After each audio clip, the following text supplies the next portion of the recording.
Hello friends, welcome to M Jahan academy YouTube channel. कैसे हैं आप सब? आशा करती हूँ आप सभी अच्छे होंगे। तो फ्रेंड्स, आज मैं बाल विकास सीडीपी के टॉपिक वाइज टैग वर्ड लेकर आई हूँ जो रामबाण है किसी एग्ज़ाम को क्रैक करने के लिए। यहाँ पॉजिटिव और नेगेटिव दोनों प्रकार के टैग वर्ड है, ठीक है। यहाँ थंबनेल में लिखा हुआ है, देखिए, अब होगा पेपर पास करने का टेंशन खत्म। यानी आप लोग ऐसे कीवर्ड टैग वर्ड को देखकर ही आप लोग अपने आंसर को चूज कर पाओगे। ये बहुत ही ज़्यादा इंपॉर्टेंट है किसी टॉपिक किसी एग्जाम को क्रैक करने के लिए, ठीक है।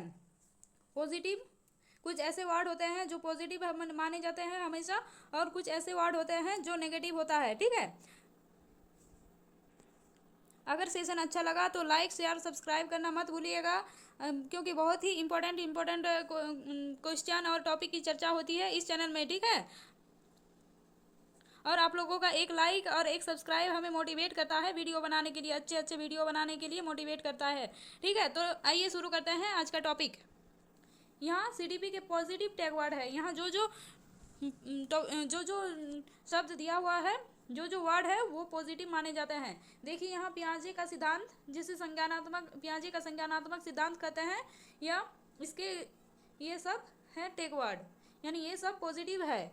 अगर इन सब शब्द में से किसी एक रहेगा तो आप लोग उसे पियाजे के सिद्धांत के साथ आप लोग रिलेट करोगे, ठीक है। यहाँ देखिए, आत्मकेंद्रित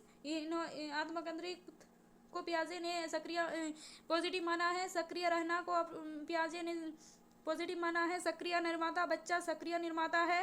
अन्वेषण करना, जिज्ञासु, ये सभी है जीन पियाजे के सिद्धांत का पॉजिटिव वर्ड, ठीक है। ये सब अगर रहेगा तो आप लोग वह ऑप्शन बिल्कुल ठीक होगा। ज्ञान का निर्माता, उन्होंने बच्चे को ज्ञान का निर्माण करता माना है। वैज्ञानिक दृष्टिकोण को उन्होंने महत्वपूर्ण माना। खोज करने को उन्होंने महत्वपूर्ण माना। आत्मकेंद्रित वार्ता को उन्होंने महत्वपूर्ण माना, और बच्चों को उन्होंने नन्हे वैज्ञानिक कहा है। ये सभी वर्ड बहुत ही ज़्यादा इंपॉर्टेंट है किसी टेट को पास करने के लिए, ठीक है। आत्मकेंद्रित, सक्रिय रहना, सक्रिय निर्माता, अन्वेषण करना, जिज्ञासु, ज्ञान का निर्माण करना, वैज्ञानिक दृष्टिकोण, खोज करना, आत्मकेंद्रित वार्ता, नन्हे वैज्ञानिक, ये सभी शब्द बहुत ही ज़्यादा इंपॉर्टेंट है जीन पियाजे के थ्योरी में। और वैसा ही वाइगोट्स्की का थ्योरी का नाम क्या है? वाइगोट्स्की का सिद्धांत का नाम है सामाजिक सांस्कृतिक सिद्धांत। तो यहाँ जो शब्द दिया हुआ है, अगर उनमें से कुछ शब्द रहा ऑप्शन में तो उस ऑप्शन को आप लोग ठीक मानोगे, ठीक है, पॉजिटिव मानोगे। यहाँ देखिए, समाज, उन्होंने समाज को महत्वपूर्ण माना। संस्कृति, भाषा, अंतःक्रिया, पारस्परिक क्रिया, ये सभी शब्द को उन्होंने महत्वपूर्ण माना। सहयोग करना, बच्चे अगर सहयोग से सीखते हैं उनको उन्होंने महत्वपूर्ण माना। स्कैफोल्डिंग का मतलब भी होता है सहयोग करना। पाड़, ढांचा, मचान, ये सभी का एक ही शब्द है, एक ही शब्द का पर्यायवाची शब्द है। संकेत देना, इशारा करना, ये सभी शब्द अगर रहा ऑप्शन में तो वो ऑप्शन 100% ठीक होगा, ठीक है। जेड पी डी वाइगोट्स्की के साथ रिलेट करके रखोगे, यानी zone of proximal development, MKO, more knowledgeable other, ये सभी है वाइगोट्स्की के सिद्धांत का पॉजिटिव वर्ड। निज वाक, उन्होंने प्राइवेट स्पीच को महत्वपूर्ण माना। पियर लर्निंग, बच्चे सहयोग से अगर सीखेगा तो वह शिक्षण प्रभावशाली शिक्षण माना जाएगा, ठीक है। उन्होंने हमेशा समाज, संस्कृति, भाषा, अंतःक्रिया, पारस्परिक क्रिया, सहयोग करना, स्कैफोल्डिंग, पाड़, ढांचा, मचान, संकेत देना, इशारा करना, ZPD, MKO, निजवाक यानी प्राइवेट स्पीच, और पियर लर्निंग, इन सभी शब्द को उन्होंने महत्वपूर्ण माना है। अगर इन सभी शब्दों में से कोई शब्द रहा तो वो वाइगोट्स्की के साथ रिलेट करोगे, हैं, ठीक है। जीन पियाजे का ये सभी है और वाइगोट्स्की का ये सभी बहुत ही ज़्यादा इंपॉर्टेंट है किसी एग्जाम को क्रैक करने के लिए, टेट के एग्जाम को क्रैक करने के लिए ये सभी टैग वर्ड बहुत ही ज़्यादा इंपॉर्टेंट है। अगर आप लोग थ्योरी क्लास नहीं भी करोगे तो इन सभी टैग वर्ड को देखकर ही आप लोग सही आंसर चूज कर पाओगे, ठीक है। ये रामबाण है किसी एग्जाम को क्रैक करने के लिए, किसी टेट एग्जाम को क्रैक करने के लिए। यहाँ देखिए, कोहलवर्ग के नैतिक विकास का सिद्धांत दिया है कोहलवर्ग ने। उन्होंने नैतिक तर्क, नैतिक दुविधा, नैतिक चर्चा, कैरल गिलिगन कोहलवर्ग के साथ संबंधित है, क्योंकि कैरल गिलिगन ने कोहलवर्ग के सिद्धांत पर आलोचना की है।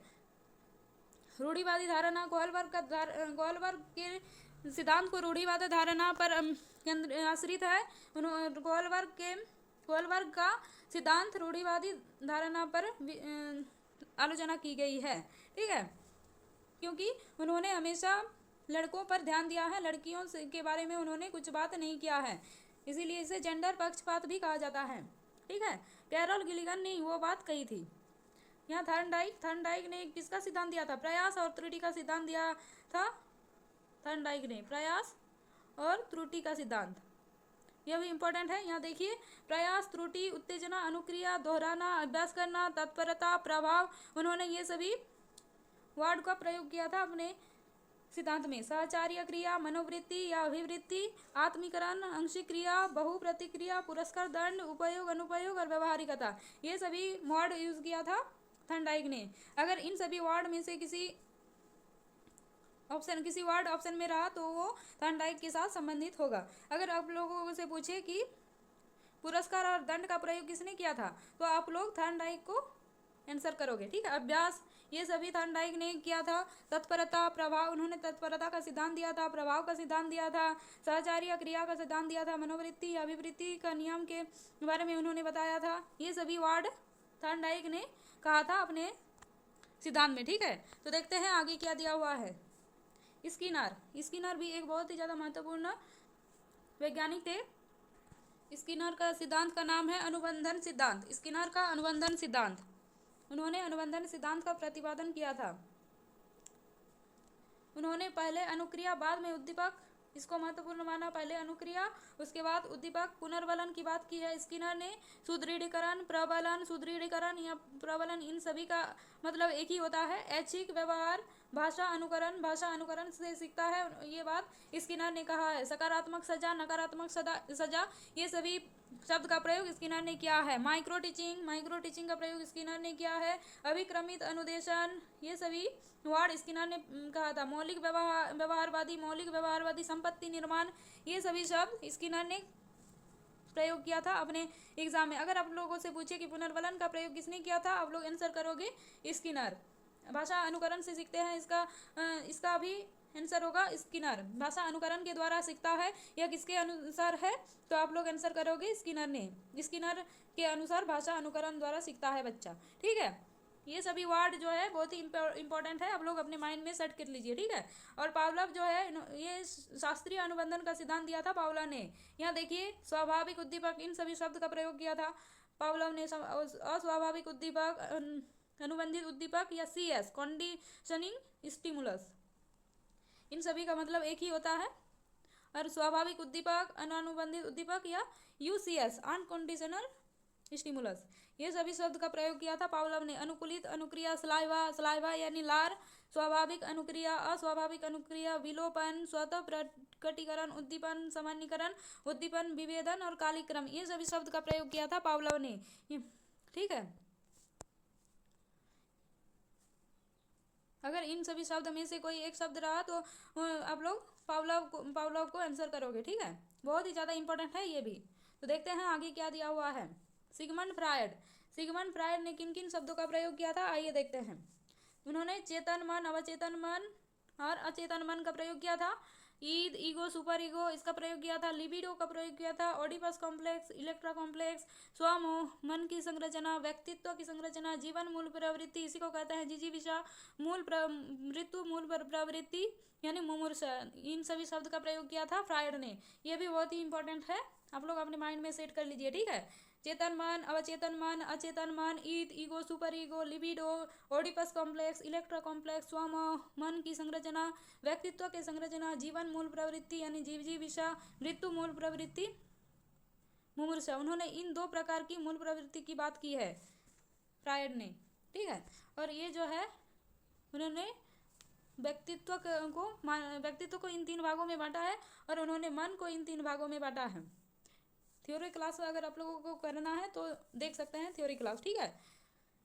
लेकिन ये रामबाण है, अगर इन शब्दों में से कोई एक शब्द रहा तो आप लोग फ्रायड को चूज करोगे। फ्रायड के अनुसार ये सभी शब्द है, ठीक है। फ्रायड ने अपने सिद्धांत में, फ्रायड का सिद्धांत क्या है, फ्रायड का मनोविश्लेषण का सिद्धांत, फ्रायड ने मनोविश्लेषण का सिद्धांत दिया था, ठीक है। फ्रायड जो थे वो ऑस्ट्रिया के निवासी थे। फ्रायड ऑस्ट्रिया के निवासी थे।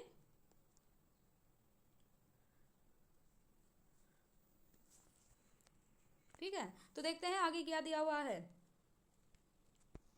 यहाँ देखिए कुछ ऐसे शब्द है, अगर आप लोग ऑप्शन में देखा तो इसे देखते ही पॉजिटिव पॉजिटिव आप लोग उसे पॉजिटिव ऑप्शन आप लोग कह सकते हैं। वो ऑप्शन होना अधिक, वो ऑप्शन अधिक 100% होने की चांसेस ज़्यादा है। ठीक है, इन ऑप्शन में से अगर कोई एक ऑप्शन में रहा, इन शब्द में से कोई एक शब्द अगर कोई ऑप्शन में रहा तो आप लोग उस ऑप्शन को पॉजिटिव मान सकते हैं। मेरा कहने का मतलब ये था।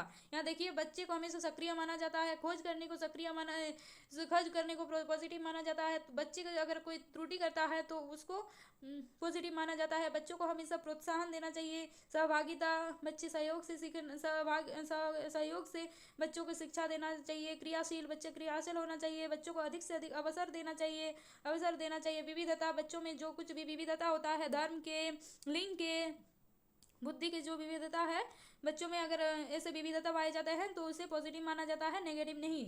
ठीक है, समावेशी शिक्षा के अनुसार बच्चों को शिक्षा देना है। ठीक है, बाल केंद्रित शिक्षा को हमेशा पॉजिटिव मानते हैं। आज का वर्तमान का शिक्षा व्यवस्था बाल केंद्रित शिक्षा व्यवस्था है, ये आप लोगों को याद रखना है। चुनौती देना, बच्चों को चुनौती देना है किसी चीज़ का, तभी वो सक्रिय रूप से अपना काम करेगा। ठीक है, यहाँ देखिए सतत और व्यापक मूल्यांकन को पॉजिटिव माना है। लिंग विविधता को पॉजिटिव माना है। बच्चों को अगर कुछ समझाना दोनों पॉजिटिव है। बच्चों को समझाना चाहिए, किसी चीज़ को रटाना नहीं चाहिए, ये गलत है।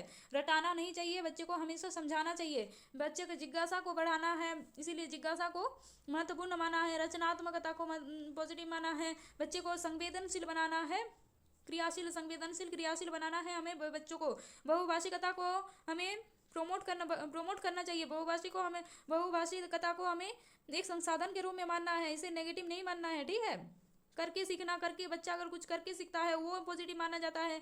अन्वेषण को पॉजिटिव माना जाता है। बच्चा अगर किसी चीज़ को खोज करके सीखता है उसको हम लोग पॉजिटिव मानेंगे। अर्थपूर्ण शिक्षा देना है बच्चों को, भावपूर्ण शिक्षा होगा, यहाँ शिक्षक नहीं होगा, शिक्षा होगा। अर्थपूर्ण और भावपूर्ण शिक्षा देना है। सर्वांगीण विकास करना है बच्चों में, मानसिक, शारीरिक, सामाजिक, भाषाई और जो कुछ भी है उन सर्वांगीण विकास करना है हमें बच्चों को। दृश्य श्राव्य सामग्री का प्रयोग करना है। दृश्य श्राव्य सामग्री को हमें पॉजिटिव मानना है। दृश्य श्राव्य सामग्री का हमें उपयोग करना है। ठीक है, TLM का उपयोग करना है। समालोचना को हमें पॉजिटिव मानना है। बच्चा जितना समालोचना करेगा उतना ही ज़्यादा सक्रिय रूप से सीखेगा। ठीक है, हस्तपरक अनुभव, बच्चे अपने हाथ से जो कुछ भी करेगा, उसका जो कुछ भी अनुभव होगा करके, कुछ भी करके उसको अपने हाथ से कुछ भी करके अगर उसका अनुभव होता है उसको हमें पॉजिटिव मानना है। व्यवहारिकता, कुशलता, इसको हमें पॉजिटिव मानना है। बच्चे को हमेशा वास्तविक और दैनिक जीवन से जोड़कर जोड़ना चाहिए हमें। और विभिन्न संदर्भ में भाषा का प्रयोग करना चाहिए। भाषा का प्रयोग अधिक से अधिक हमें करना है। बच्चों को संसाधन मानना है हमें। सम्मान और लगाव के साथ उन्हें हमें पढ़ाना है। ठीक है, इन सभी शब्द अगर ऑप्शन में रहा तो वो ऑप्शन पॉजिटिव होने का चांसेस ज़्यादा है। ठीक है, पॉजिटिव ही होगा। ठीक है, होने की चांसेस नहीं, पॉजिटिव ही होगा, उसे वो ऑप्शन हमेशा ठीक होने की चांसेस ज़्यादा होता है। आदर्शवादी और मनोवैज्ञानिक, ये सभी वर्ड हमें पॉजिटिव, ये सभी वर्ड पॉजिटिव है। प्रत्यक्ष ज्ञान अर्जन, बच्चा अगर किसी चीज़ को सीखता है तो हमें उसे डायरेक्ट सिखाना है। ठीक है, उसे हमें डायरेक्टली पढ़ाना है। ये सभी शब्द हैं पॉजिटिव। ठीक है, सक्रिय, खोज, त्रुटि, प्रोत्साहन, सहभागिता, क्रियाशील, अवसर, विविधता का सम्मान, समावेशी शिक्षा, बाल केंद्रित शिक्षा, चुनौती देना, सतत और व्यापक मूल्यांकन, लिंग विविधता, समझना, समझाना, जिज्ञासा, रचनात्मक, संवेदनशील, क्रियाशील, बहुभाषिकता करके सीखना, अन्वेषण, अर्थपूर्ण, भावपूर्ण शिक्षा, सर्वांगीण विकास, दृश्य श्रव्य सामग्री, TLM यानी समालोचनात्मक शिक्षा, हस्तपरक अनुभव, व्यवहारिक कुशलता, वास्तविक और दैनिक जीवन से जोड़ना, विभिन्न संदर्भ में भाषा का प्रयोग, संसाधन, सम्मान, लगाव, आदर्शवादी और मनोवैज्ञानिक, प्रत्यक्ष ज्ञानार्जन, ये सभी शब्द बहुत ही इंपॉर्टेंट है आपके एग्जाम के लिए। और यहाँ और कुछ पॉजिटिव वर्ड है, देखिए सृजनात्मकता, संदर्भानुसार हमें बच्चों को सिखाना है। बच्चे को हमेशा सृजनात्मकता का बढ़ावा देना चाहिए। मातृभाषा का बढ़ावा देना चाहिए। निदानात्मक शिक्षण करना है हमें। बच्चे को सहज सरल रूप में हमें सिखाना है। स्वाभाविक कारणों का पता लगाना, बच्चा अगर कोई चीज़ सीख नहीं पा रहा है, तो हमें उनके क्यों सीख नहीं पा रहा है इसके कारण को हमें पता लगाना है। ठीक है, लोकतांत्रिक और प्रजातांत्रिक वातावरण को बढ़ावा देना चाहिए हमें, और विभिन्न और विविध गतिविधि का प्रयोग करना चाहिए। बच्चा अगर एक पद्धति से नहीं सीख रहा है, एक विधि से नहीं सीख रहा है, तो हमें विविध प्रकार की गतिविधियों करके उसे हमें सिखाना है। ठीक है, उसे उपेक्षा नहीं करना चाहिए हमें। और कुछ यहाँ टैग वर्ड ऐड कर लीजिए। ध्यान केंद्रित, लचीलापन, यहाँ लिख दे रही हूँ, ध्यान केंद्रित। अच्छे से आप लोग सुन सुन कर लिखिए। ध्यान केंद्रित, ध्यान केंद्रित और लचीलापन।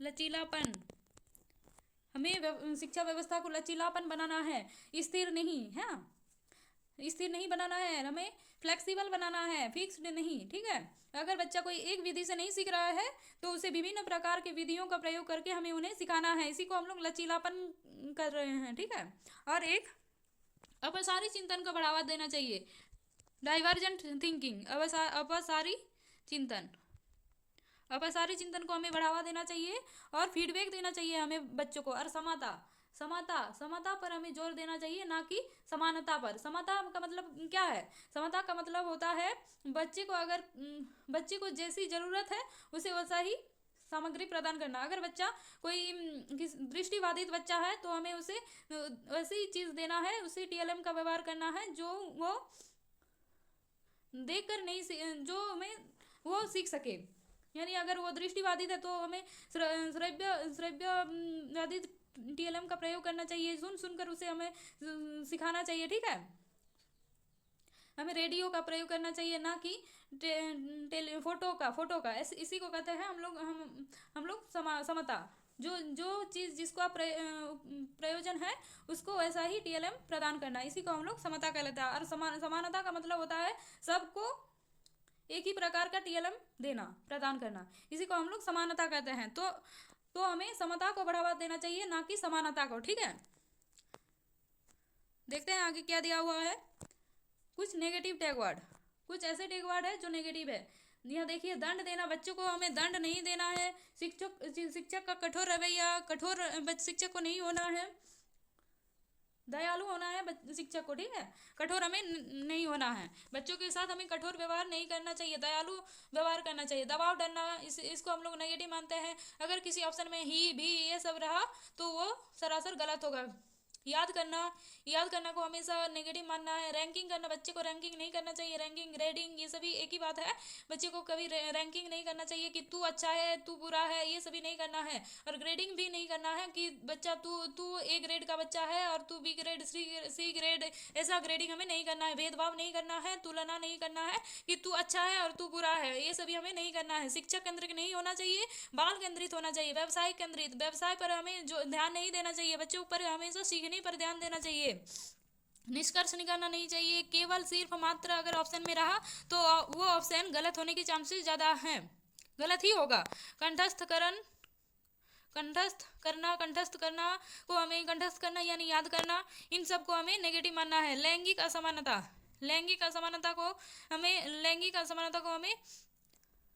असमानता हमें नहीं देखना है। हमें सभी लिंग को बढ़ावा देना चाहिए, किसी पर भेदभाव नहीं करना चाहिए। त्रुटि को महत्व ना देना, त्रुटि को हमें महत्व देना चाहिए, ना कि ना महत्व नहीं देना चाहिए। ठीक है, खाली स्लेट, बच्चे को कभी खाली स्लेट या कोरी कागज नहीं मानना है, कोरी पट्टी नहीं मानना है हमें। बच्चा जन्म से ही कुछ ना कुछ लेकर आती है बच्चा, और स्कूल में तो आता है। अगर कुछ भी नहीं सीखेगा, तो वो मातृभाषा को ही लेकर आता है।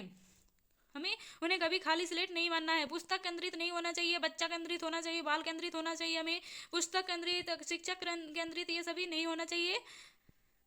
भेदभाव करना, किसी बच्चे पर भेदभाव नहीं करना चाहिए। दंड, सजा, हतोत्साहित करना, इन सब को हमें नेगेटिव मानना है। बच्चे को बोझ नहीं मानना है, ना कि बोझ देना है। ठीक है, उसको हमेशा खुशी से पढ़ाना चाहिए। खेल में शिक्षा देना चाहिए हमें। मानकीकृत या आकलन विधि, इन सब विधि को हमें नेगेटिव मानना है। ठीक है, व्याख्या बच्चों के साथ, छोटे बच्चों के साथ क्या व्याख्या करोगे? व्याख्या करना बड़े उच्च क्लास में होता है। बच्चे व्याख्या से कुछ भी नहीं समझता है, ठीक है। सुंदर लेखन पर हमें ध्यान नहीं देना है, स्पष्ट लेखन पर हमें ध्यान देना है, काव्यात्मक लेखन पर भी हमें ध्यान नहीं देना है। छोटा छोटा बच्चा क्या काव्यात्मक लेखन लिखेगा। अभ्यास को भी हमें बढ़ावा नहीं देना चाहिए। बच्चों को भयभीत नहीं करना चाहिए, हमें ऐसा उसे अच्छे से पढ़ाना चाहिए, खुशी खुशी पढ़ाना चाहिए। खेल खेल में शिक्षा देना है, बच्चे को निष्क्रिय नहीं मानना है। अगर कोई बच्चा निष्क्रिय रहेगा तो वो ऑप्शन हमारा गलत होगा। केवल एक भाषा का प्रयोग करने पर जोर नहीं देना चाहिए हमें। सीमित सीमित किसी भी चीज़ पर हमें सीमित नहीं करना चाहिए। रोजगार व्यवसाय पर हमें ध्यान नहीं देना चाहिए। उच्च ग्रेड की शिक्षा हमें नहीं देना चाहिए। बच्चे को हमेशा सीखने पर ध्यान देना चाहिए, ठीक है। बालक को नहीं करना चाहिए। बालक कभी गलत नहीं होता है, हम होते हैं गलत।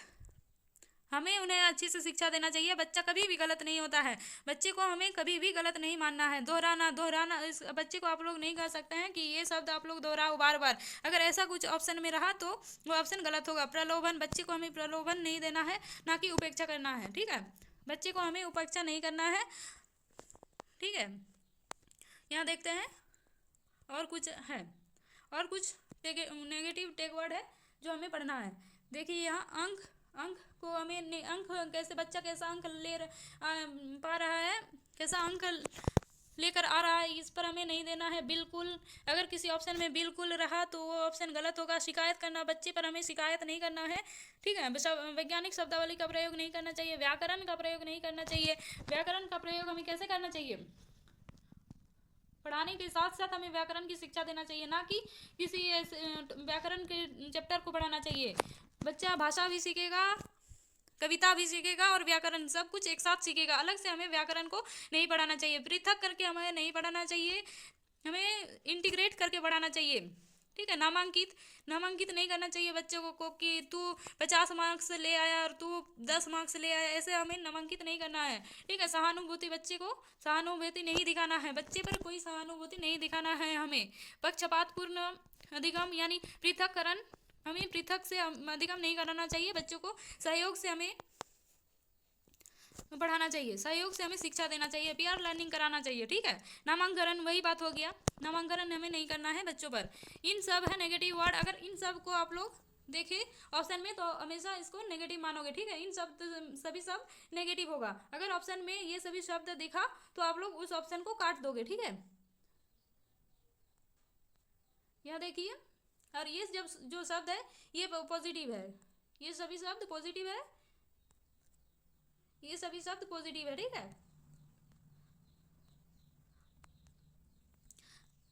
आइए देखते हैं कुछ ऑब्जेक्टिव क्वेश्चन लिया गया है। हम लोग बहुत आसानी से इन टैग वर्ड में से आप लोग आंसर कर पाओगे, ठीक है। यहाँ देखिए, प्रभावशाली समस्या समाधान में निम्नलिखित में से किस पर बल नहीं देना चाहिए, किस पर बल हमें नहीं देना चाहिए। जो नहीं होगा, जो ऑप्शन नेगेटिव होगा वही हमारा आंसर हो जाएगा, ठीक है। यहाँ देखिए, अभिसारी चिंतन, लचीलापन, ध्यान केंद्रित करना, कौन सा ऑप्शन हमारा गलत है बताइए। देखिए यहाँ अपसारी चिंतन, इसके बारे में हम लोगों ने चर्चा की है, ये क्या है, पॉजिटिव वर्ड है। अपसारी चिंतन यानी डाइवर्जेंट थिंकिंग, बच्चा हर दिख से चिंतन करेगा, ये इसको हमें पॉजिटिव मानना है। और लचीलापन यानी फ्लेक्सिबल हमें होना चाहिए।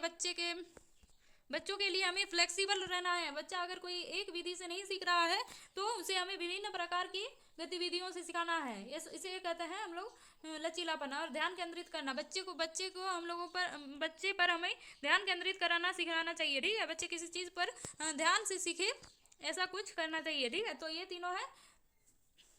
ये तीनों पॉजिटिव वर्ड है, लेकिन ये गलत है। देखिए कितनी आसानी से आप लोग आंसर दे पा रहे हो, ठीक है। यहाँ देखिए क्वेश्चन नंबर 2 में, यदि कोई बच्चा पढ़ने में रुचि नहीं ले रहा है तो आप निम्नलिखित में से कौन सा काम करेंगे।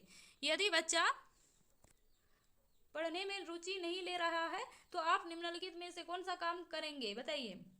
बच्चे कोई पढ़ाई ठीक से नहीं कर रहा है लेकिन आपको उन्हें पढ़ाना है, तो किस प्रकार से आप लोग पढ़ाओगे। उनके माता पिता को शिकायत करेंगे, उन्हें अनदेखा कर पढ़ाना जारी रखेंगे, वैकल्पिक विधियों का प्रयोग करेंगे, उन्हें दंडित करेंगे। कौन सा ऑप्शन आप लोगों को ठीक लगता है बताइए। पॉजिटिव और नेगेटिव टैग वर्ड को पहचानिए। यहाँ देखिए, शिकायत करेंगे, ये क्या है, नेगेटिव वर्ड है। जहाँ भी शिकायत लिखा दिखा उसको देखते ही ऐसे काट दोगे, ठीक है। अनदेखा कर, ये भी देखो, अनदेखा, बच्चे को कैसे अनदेखा करोगे? तो किसके लिए आप हो, किसके लिए आप लोग पढ़ाने गए हैं स्कूल? ये भी गलत है। यहाँ देखिए दंडित करना, ये भी गलत है, बच्चे को कभी भी दंडित नहीं करना है, हमें वैकल्पिक विधियों का प्रयोग करना है अगर बच्चा कोई चीज़ नहीं सीख रहा है तो। ठीक है, तो देखते हैं अगला प्रश्न क्या है। एक लोकतांत्रिक कक्षा में आप निम्नलिखित में से कौन सा काम करेंगे? एक लोकतांत्रिक कक्षा में आप निम्नलिखित में से कौन सा काम करेंगे, बताइए कौन सा काम आप लोग करोगे? सहयोग द्वारा सीखने के लिए प्रेरित करेंगे, कठोर अनुशासन द्वारा सिखाएंगे, रोजगार के लिए प्रोत्साहित करेंगे, या अंक, अंक होगा, यहाँ अंक हो गया है गलत से, अंक होगा, अंक प्राप्त करने के लिए प्रोत्साहित करेंगे। बताइए कौन सा ऑप्शन आप लोगों को ठीक लगता है? नेगेटिव और पॉजिटिव वर्ड को पहचानिए। यहाँ देखिए सहयोग द्वारा सीखने के लिए प्रेरित करेंगे, कठोर अनुशासन द्वारा सिखाएंगे, रोजगार के लिए प्रोत्साहित करेंगे, या अंक प्राप्त करने के लिए प्रोत्साहित करेंगे। कौन सा, फटाक से आप लोग पॉजिटिव और नेगेटिव वर्ड को चूज कीजिए। देखिए यहाँ अंक है, अंक क्या है? हमें कभी भी अंक पर नहीं ध्यान देना चाहिए, बच्चे के सीखने पर ध्यान देना चाहिए, तो अंक हो गया गलत।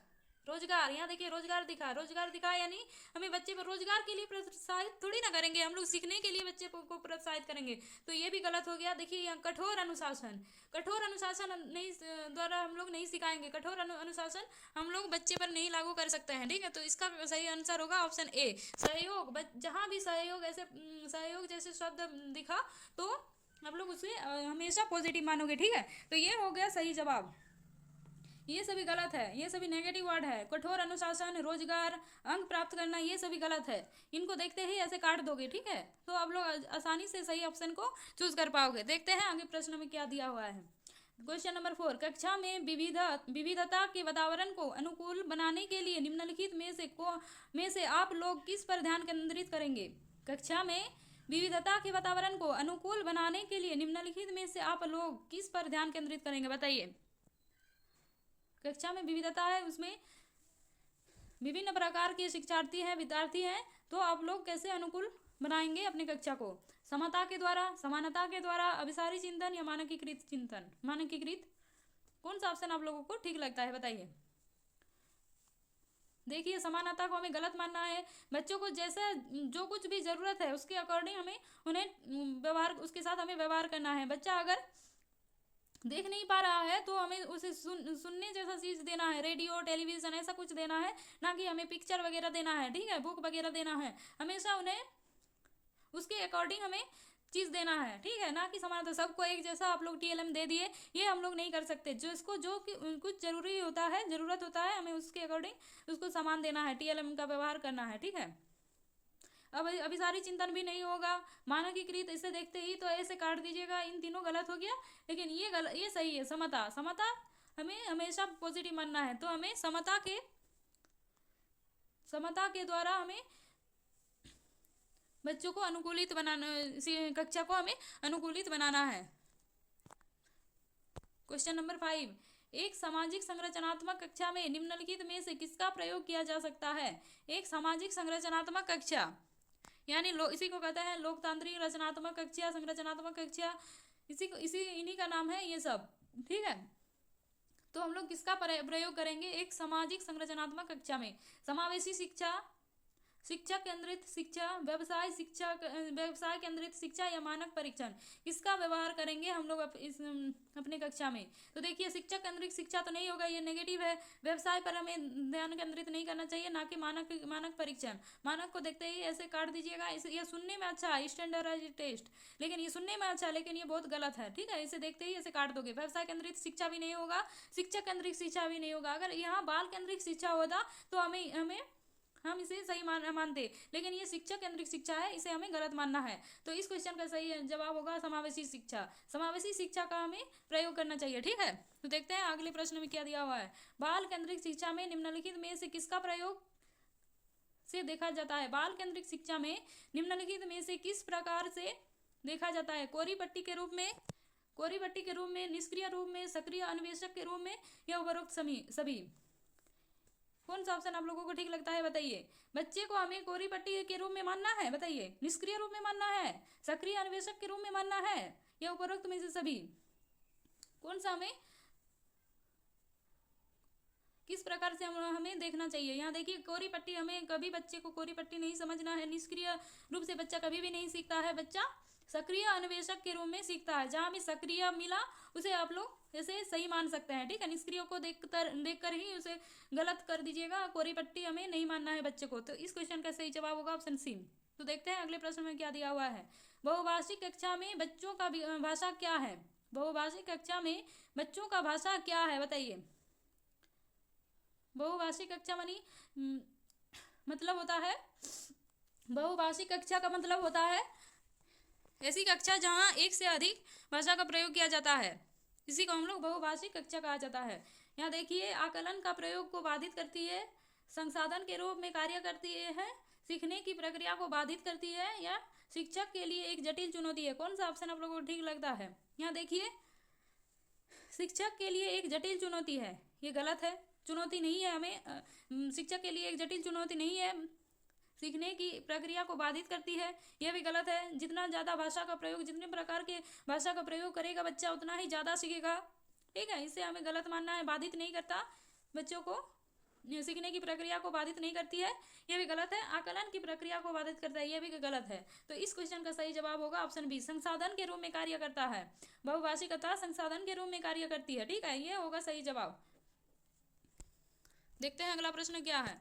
क्वेश्चन नंबर 8, निम्नलिखित में से कौन सा रचनावादी कक्षा में सीखने के लिए उपयुक्त विधि का प्रयोग किया जाता है। निम्नलिखित में से कौन सा रचनावादी कक्षा में सीखने के लिए उपयुक्त विधि का प्रयोग किया जाता है, बताइए। कौन सा ऑप्शन आप लोगों को ठीक लगता है। कौन सी विधि का प्रयोग करना चाहिए हमें। अभ्यास और रटाना चाहिए, ग्रेडिंग करना चाहिए, समूह सहयोग करना चाहिए, या कठोर अनुशासन करना चाहिए, बताइए कौन सा ऑप्शन आप लोगों को ठीक लगता है।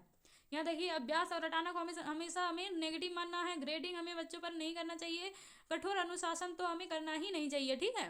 तो इस क्वेश्चन का सही जवाब होगा ऑप्शन सी, समूह सहयोग। हमें बच्चों के समूह में सिखाना चाहिए और सहयोग के साथ, ये होगा हमारा सही जवाब। ये सभी है नेगेटिव वर्ड, ठीक है। कितने आसानी से आप लोग आंसर दे पा रहे हो, ठीक है। अगर पॉजिटिव और नेगेटिव वर्ड को आप लोग जानोगे तो ऑप्शन चूज करने में बहुत ही कम समय लगेगा, आप लोगों का ऑप्शन चूज करने में बहुत ही कम समय लगेगा। तो फ्रेंड्स यही समाप्त होता है आज का सेशन। लाइक शेयर सब्सक्राइब करना मत भूलिएगा। एक लाइक और एक सब्सक्राइब हमें बहुत ही ज़्यादा मोटिवेट करता है वीडियो बनाने के लिए, और ज़्यादा अच्छा वीडियो बनाने के लिए हमें मोटिवेट करता है। तो लाइक शेयर सब्सक्राइब करना मत भूलिएगा। आज का सेशन कैसा लगा ज़रूर कॉमेंट करके बताइएगा बच्चों, और किस टॉपिक के बारे में आप लोगों को पढ़ना है वो भी ज़रूर कमेंट करके बताइएगा, ठीक है। मिलते हैं किसी नेक्स्ट टॉपिक में, तब तक के लिए जय हिंद, वंदे मातरम।